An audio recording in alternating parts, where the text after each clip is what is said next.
Guys, this is going to be my 7th video on YouTube, and today we're going to be looking at a whole industry, and that is Chinese solar plants.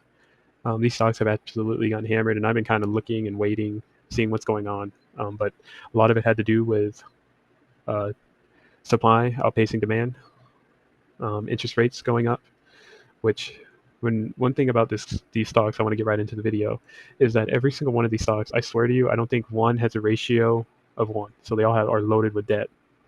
Um, And obviously, with interest rates going up, a lot of these companies, when they refinance that debt, their interest payments are going to skyrocket. Which I'm going to pull up my Excel file where I did the fair value for CSIQ and DQ. It's just a regular Excel, and I did liquidation value, and I did do discounted cash on CSIQ and another one, but I will show that later on.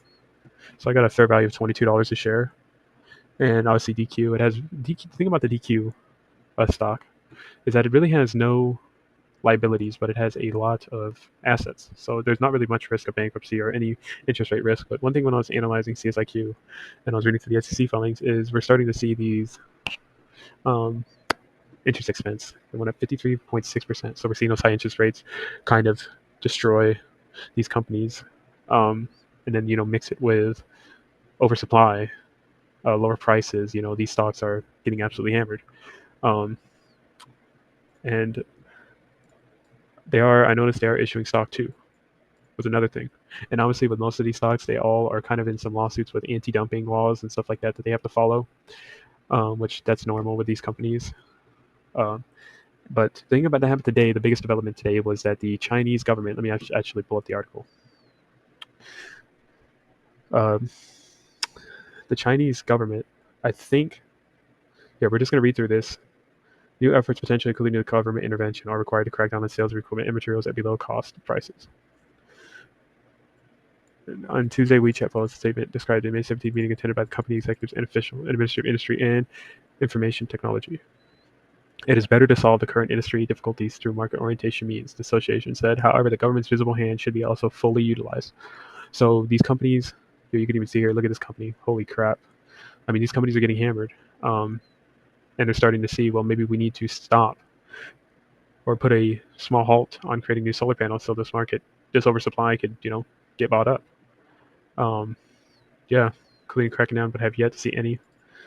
So, I mean, if this can turn around, the only company where I could see that I've really liked was CSIQ, because CSIQ I played back in the day. I think I bought it at $20 a share, and then I ran it all the way up to, I think, $30. I wrote it up to that.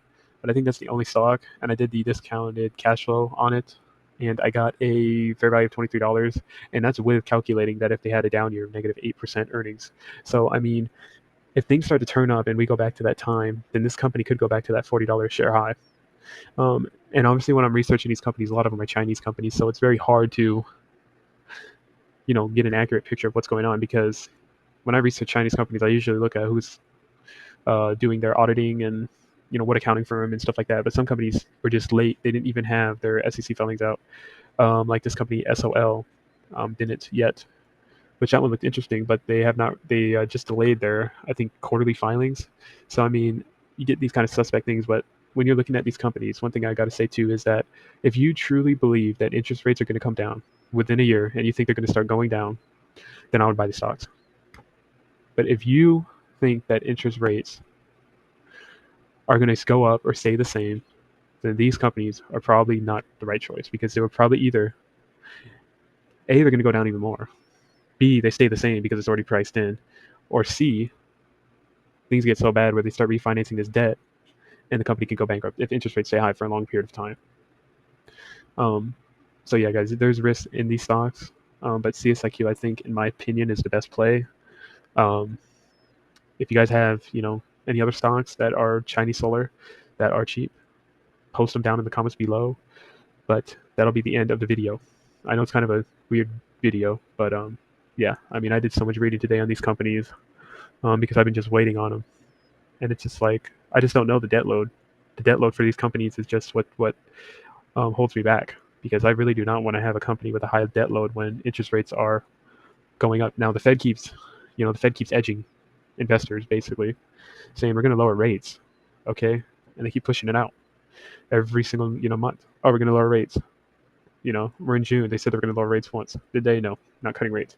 So let's say we're in December. They didn't cut rates. What are these stocks trading at? I don't know. That's for you guys to decide. If you think they're going to go, if you think the Fed's actually going to lower rates, then these stocks are for you. And then with the whole thing with the Chinese solar, or with the Chinese government getting involved in the solar industry, that could be huge too. And we're seeing that kind of get priced in, which is up for 15%. I don't know how much it's up from its lows, but yeah, it's doing pretty good. All right, guys, this will be officially the end. Please like and subscribe if you made it to the end, and I hope you have a great rest of your day.